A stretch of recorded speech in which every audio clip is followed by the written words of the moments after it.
नमस्ते बच्चों, मेरा नाम है आशुतोष दुबे और आप लोग देख रहे हैं मेरा यूट्यूब चैनल एक्स्ट्रा पीरियड। बच्चों, आज मेरे साथ हो गया रियल का मोए मोए जिसको बोलते हैं। मोए मोए ये हुआ, पहले मैंने करीब 3 साढ़े 3 घंटे तक 2020, 21, 22 और 23 4 साल का इनऑर्गेनिक का पूरा नीट का पेपर का सोल्यूशन 3 साढ़े 3 घंटे लगे बोर्ड पे पूरा लिखने में। इसलिए पहले लिख लिया कि आप लोगों का टाइम वेस्ट ना हो, ताकि मैं जल्दी जल्दी एक्सप्लेन कर सकूं। उसके बाद करीब 2.25 घंटे वीडियो रिकॉर्ड करने में टाइम लगा, मतलब 6.5 7 घंटे का टाइम लगा पूरी इनऑर्गेनिक में। और मोए मोए ये हुआ कि जब पूरा 2.25 घंटे के आसपास वीडियो कंप्लीट होने के बाद जब मैं tata bye bye love you करके गया और कैमरे को हटाने के लिए, तो सामने देखा मैं कैमरे का रिकॉर्डिंग बटन ऑन करना ही भूल गया था। मतलब पूरी 2 घंटे का वीडियो चला गया, रिकॉर्डिंग नहीं हुई। और उसके पहले 3 साढ़े 3 घंटे लिखने में पूरा, मतलब आज बहुत खल के रह गया। मैं समझ ही नहीं पा रहा था, मैं रोऊं, मैं हंसूं, मैं अपने आप को कोसूं, करूं क्या मैं। खैर, वो बात की बात। फिर उसके बाद बच्चों फ्रेशर भी बैच स्टार्ट हो गया है, तो उसकी क्लास भी थी, तो वो क्लास ली, फाउंडेशन की क्लास ली। तो उसके बाद फिर फ्री हुआ हूँ, तो मैंने सोचा पहले वो इनऑर्गेनिक वाला पार्ट भी कर दूं। ऑर्गेनिक के तो वीडियो हो चुके हैं, तो अब मैं उतना 2 ढाई घंटे का पूरा 4 साल का ना बना के 10-10 मिनट के छोटे छोटे 4 वीडियो बनाए दे रहा हूँ अब, ताकि ऐसा ना हो कि फिर 2 घंटे मेहनत करूं और देखूं कि आवाज़ नहीं है या वीडियो रिकॉर्ड नहीं हो रहा है। तो अभी मैं आपको जो इनऑर्गेनिक के क्वेश्चंस करवाने जा रहा हूं बच्चों, ये मैं करवाने जा रहा हूं नीट 2020 के। टाइम बिल्कुल ज़्यादा नहीं लगेगा, बहुत जल्दी जल्दी फटाफट। पहले से मैंने फिर से लिख लिया, वो तो लिखा लिखाया सब बेकार हो गया, तो दोबारा फिर लिखना पड़ा। तो जो भी लिखना पड़ा मैंने लिख लिया। तो 2020 शुरू कर रहे हैं नीट का पेपर। देखो बच्चों, 2020 का एक पहला क्वेश्चन ये है कि match the following and identify the correct option. अब जरा देखो, ध्यान दो, आपको अब ज्यादा दिमाग नहीं लगाना, सॉल्व वॉल्व करने के चक्कर में ना पड़ो। थोड़ा सा अब याद करने वाले उसमें रखो, क्योंकि 2 ही दिन बचे हैं। ठीक, ज्यादा दिमाग पे लोड डालने की जरूरत नहीं है। जैसे CO+H2, बच्चों जो CO+H2 होता है, ये 2 गैस हैं जिनका फॉर्मूला होता है। CO+H2 सिंथेटिक गैस का भी फॉर्मूला होता है और यही होता है वाटर गैस। तो जो COH2 है, CO&H2, ये होता है सिंथेटिक गैस। और यहीं पे आप याद रखना, वाटर गैस भी अगर लिखा हो तब भी यही होगा, वाटर गैस भी CO+H2 होता है। टेम्परेरी हार्डनेस ऑफ वाटर, जो बच्चों टेम्परेरी हार्डनेस ऑफ वाटर होती है, ये magnesium carbonate and calcium, magnesium bicarbonate and calcium bicarbonate की वजह से होती है। हालांकि हाइड्रोजन चैप्टर में है और हाइड्रोजन चैप्टर सिलेबस से बाहर हो गया, तो मुझे लगता नहीं कि अब ये पूछा जाएगा, बट ये पी ब्लॉक में है, सिंथेटिक गैस और वाटर गैस। इसके बाद B2S6, ये पी ब्लॉक में है, ये आपको ध्यान रखना है। जो बच्चों B2S6 होता है, आपको पता होना चाहिए, इसका जो नाम है, इसका नाम होता है डाइबोरेन। और बच्चों इसका स्ट्रक्चर बहुत ज्यादा इंपॉर्टेंट है। डाइबोरेन वही डाइबोरेन जिसमें बनाना बॉन्ड होता है, जिसको 3 सेंटर 2 इलेक्ट्रॉन बॉन्ड बोलते हैं। 2 बनाना बॉन्ड होते हैं, एक ऐसे ऊपर से केले जैसा और एक ऐसे नीचे से केले जैसा, तो ऐसे जो बन जाते हैं वही बनाना बॉन्ड, 3 सेंटर 2 इलेक्ट्रॉन बॉन्ड। और इसके बाद जो H2O2 है, तो डाइबोरेन क्या हो गया? डाइबोरेन जो है ये बच्चों होता है इलेक्ट्रॉन डिफिशिएंट हाइड्राइड। और इलेक्ट्रॉन डिफिशिएंट हाइड्राइड है, इसका मतलब हो गया कि दैट इज ये लुईस एसिड की तरह काम करेगा। ठीक, और इसके बाद आते हैं H2O2 पे। ये भी अब मुश्किल है पूछा जाए, क्योंकि H2O2 हाइड्रोजन चैप्टर में है, हाइड्रोजन हट गया है, लेकिन केमिकल बॉन्डिंग में स्ट्रक्चर पूछ सकते हैं इसका। तो H2O2 इस तरह से होता है और ये बच्चों होता है नॉन प्लेनर स्ट्रक्चर। ठीक, ये होता है नॉन प्लेनर। और इसमें एक बात और याद रखना, नॉन प्लेनर स्ट्रक्चर, और यही बोला जाता है half open book type, half open book type. तो सारी की सारी बातें आपको इसमें समझ में आ गई हैं। इसके अकॉर्डिंग जब देखोगे आंसर आ जाएगा डी ऑप्शन। अगला क्वेश्चन 2020 का था urea reacts with water to form. देखो बच्चों, एक बात ध्यान रखना, एक ट्रिक ध्यान रखना। ट्रिक ये है कि अगर कॉपर लिखा मिले और डीप ब्लू कलर लिखा मिले, ऐसे सारे क्वेश्चन में लैंग्वेज कुछ भी हो, copper and deep blue colour अगर लिखा है, आंसर हमेशा CuNH3 का होल 4+2 ही होगा। इसके अलावा कोई दूसरा आंसर हो ही नहीं सकता। ध्यान रखना ये बात। ठीक, तो पूरा क्वेश्चन मुझे अब पढ़ने की जरूरत भी नहीं है। कॉपर अगर दिखे और डीप ब्लू कलर दिखे तो CuNH3 का होल 4 +2। रिएक्शन कैसे होगी पूरी, अब रिएक्शन भी मैंने बता दिए।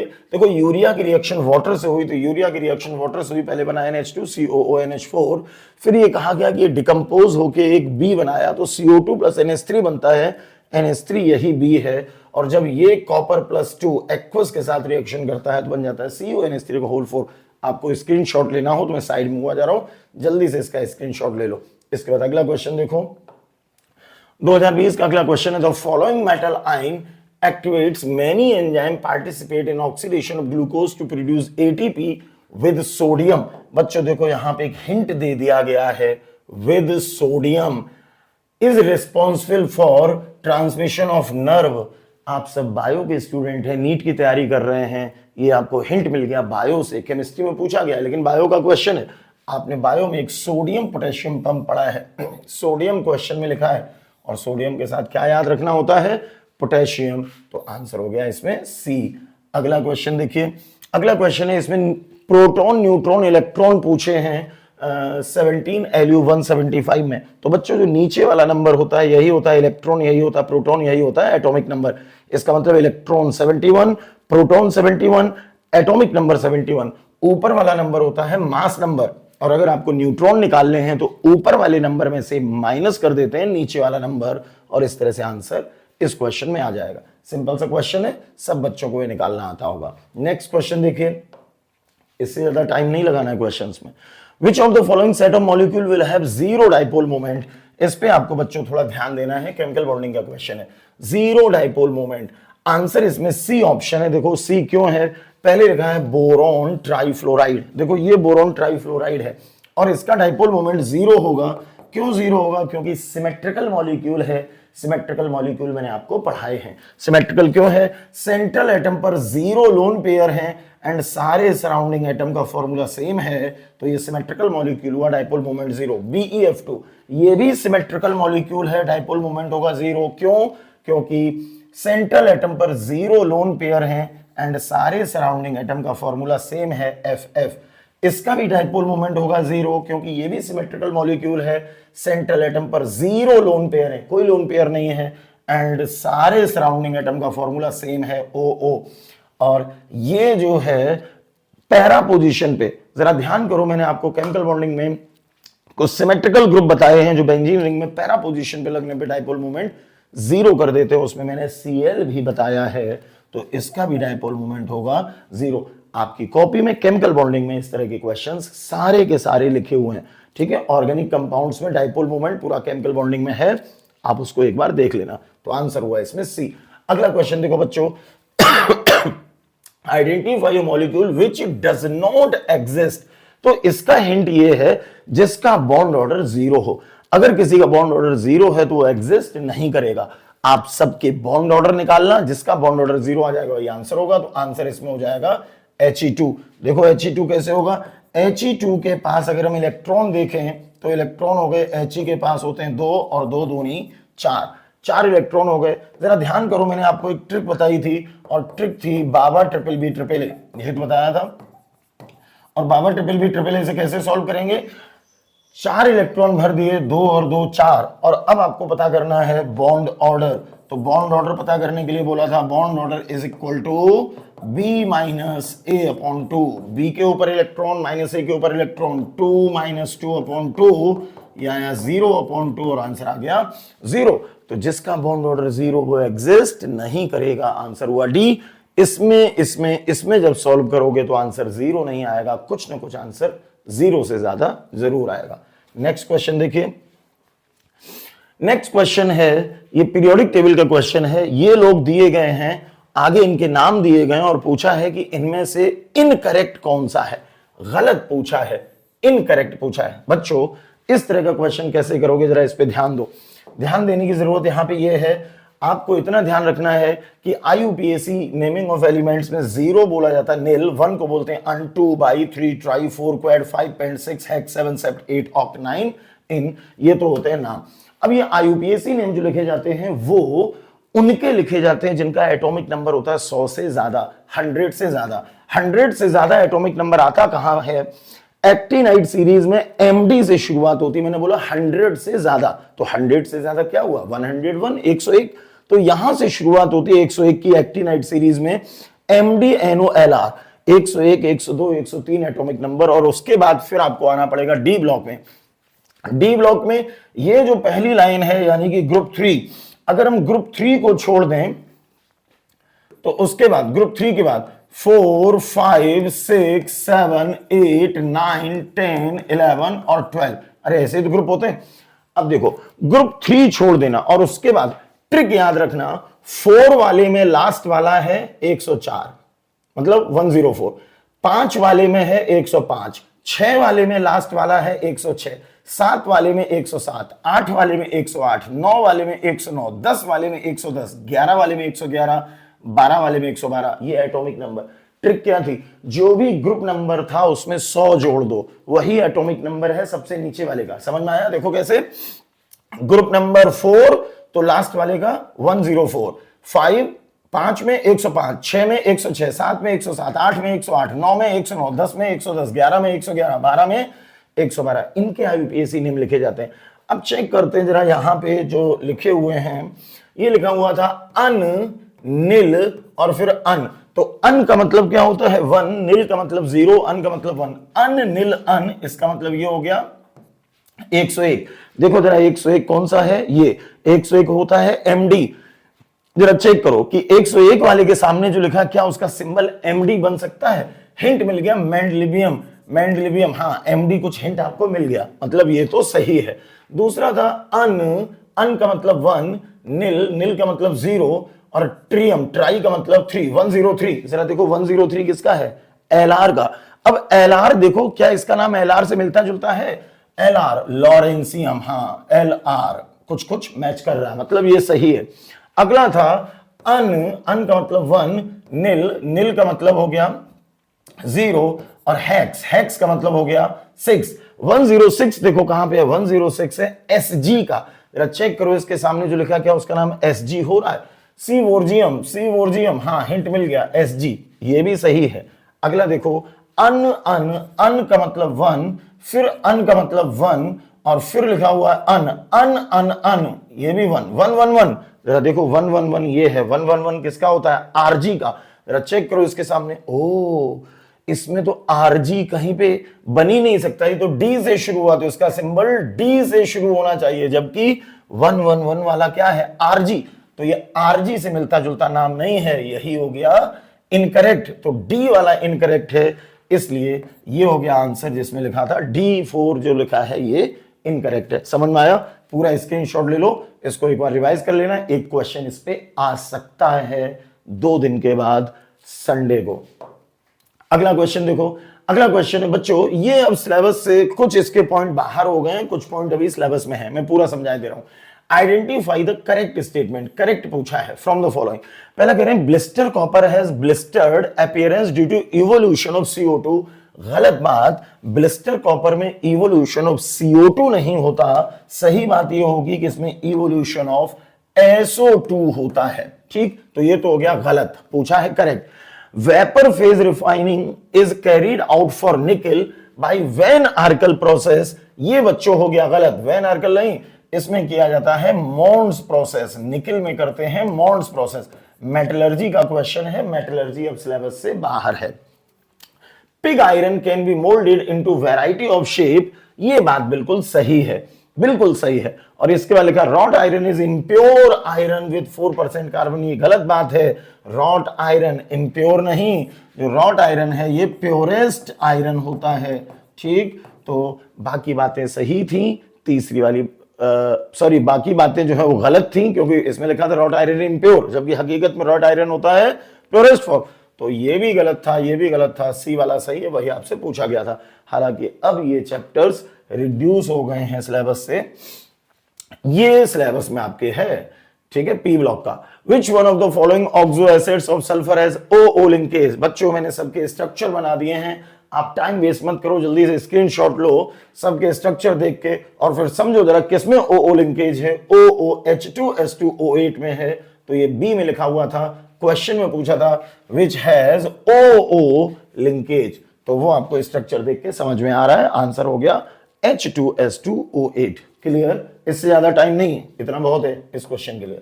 अगला क्वेश्चन देखो, identify the correct statement from the following. पहला कह रहे हैं CO2, पी ब्लॉक के पॉइंट है, पी ब्लॉक सिलेबस में है। CO2 gas is used as refrigerant, गलत बात, CO2 गैस नहीं, सही बात ये होती कि ड्राई आइस होती सॉलिड CO2, उसका यूज किया जाता है। तो करेक्ट पूछा था, ये तो गलत है। इसके बाद देखते हैं the structure of C60 contains, C60 ये कौन है? C60 का मतलब बच्चों बात हो रही फ्यूलरीन की, ये कार्बन फैमिली में आते हैं, ठीक है।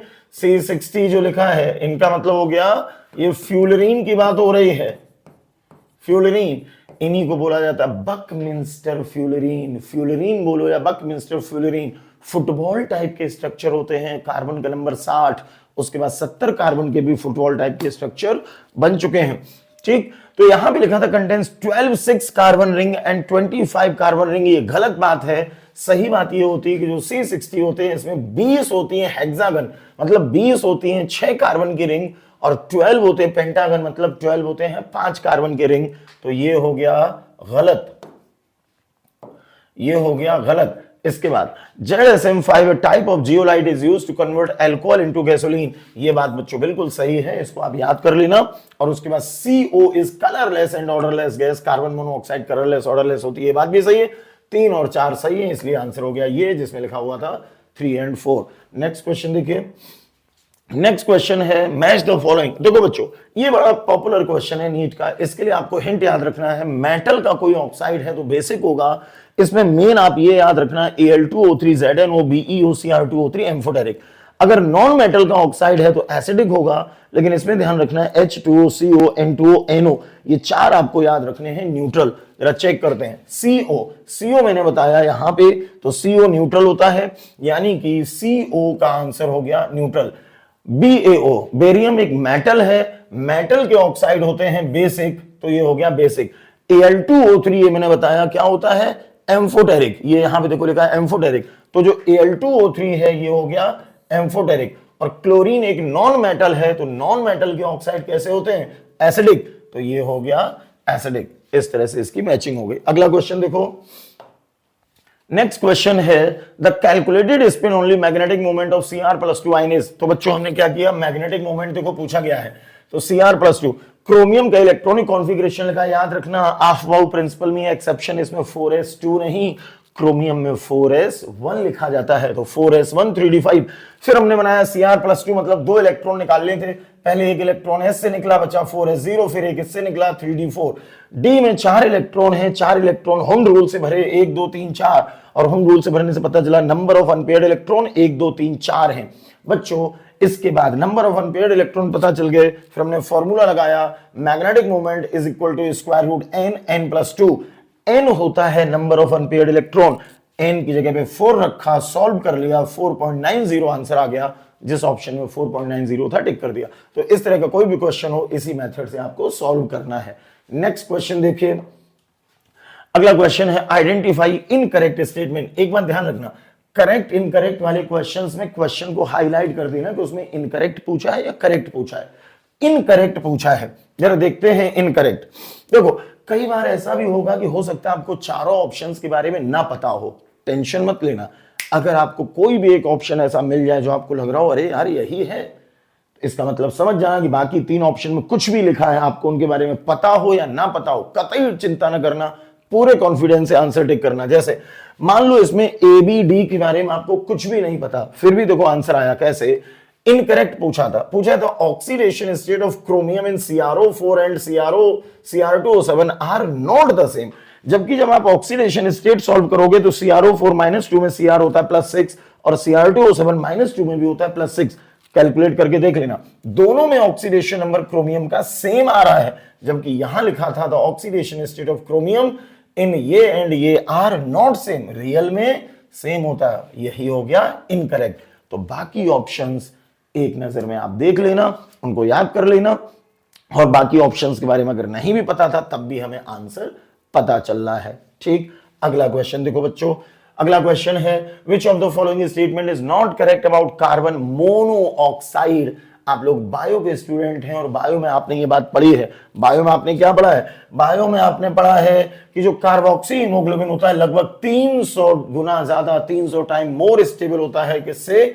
ऑक्सी हीमोग्लोबिन से। ये कार्बोक्सी हीमोग्लोबिन क्या है? जब कार्बन मोनोऑक्साइड पहुंच जाती है हमारे ब्लड में तो कार्बोक्सी हीमोग्लोबिन बन जाता है। क्वेश्चन में पूछा था, नॉट करेक्ट, ध्यान दो जरा। पहला ऑप्शन है it reduces oxygen carrying ability of blood. ये बात ट्रू है, बायो में आपने ये पढ़ा है, ठीक। हालांकि क्वेश्चन ही केमिस्ट्री में पूछा गया था। The carboxy haemoglobin is less stable then oxy haemoglobin, यही हो गया इनकरेक्ट, नॉट करेक्ट, इसीलिए ये हो गया आंसर, क्योंकि कार्बोक्सी हीमोग्लोबिन तो 300 टाइम्स मोर स्टेबल होता है।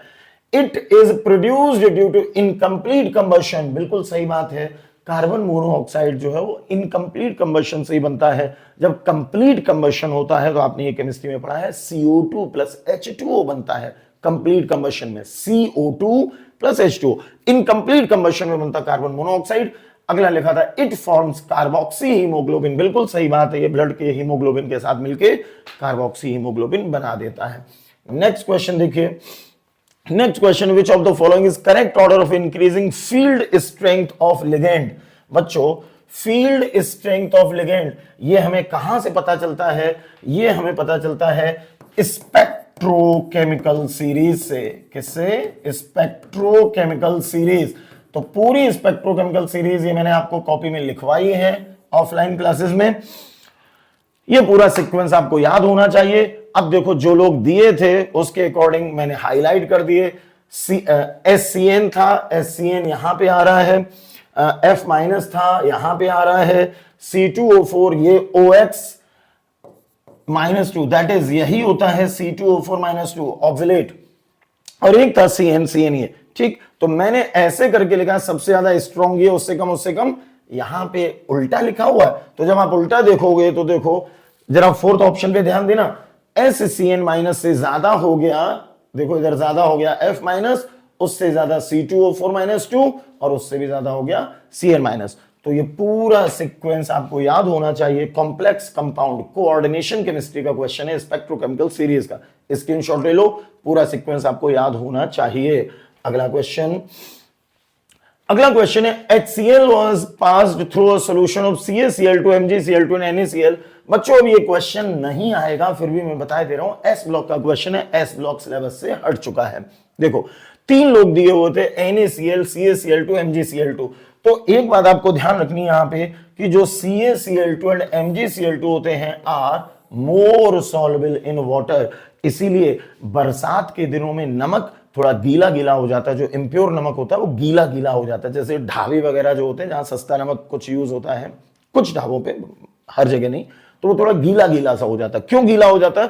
क्योंकि उस नमक में CaCl2 एंड MgCl2 होते हैं, ये वाटर में ज्यादा सॉल्युबल होते हैं, तो ये वाटर को एब्जॉर्ब कर लेते हैं, हाइग्रोस्कोपिक नेचर के होते हैं, तो ये है ज्यादा सॉल्युबल। NaCl उतना नहीं होता, तो इस वजह से केवल NaCl क्रिस्टलाइज होगा, ये लोग नहीं होंगे, ठीक। हालांकि अब इस क्वेश्चन के आने के चांसेस 0% मान के मैं चल रहा हूं, क्योंकि एस ब्लॉक सिलेबस से हट चुका है।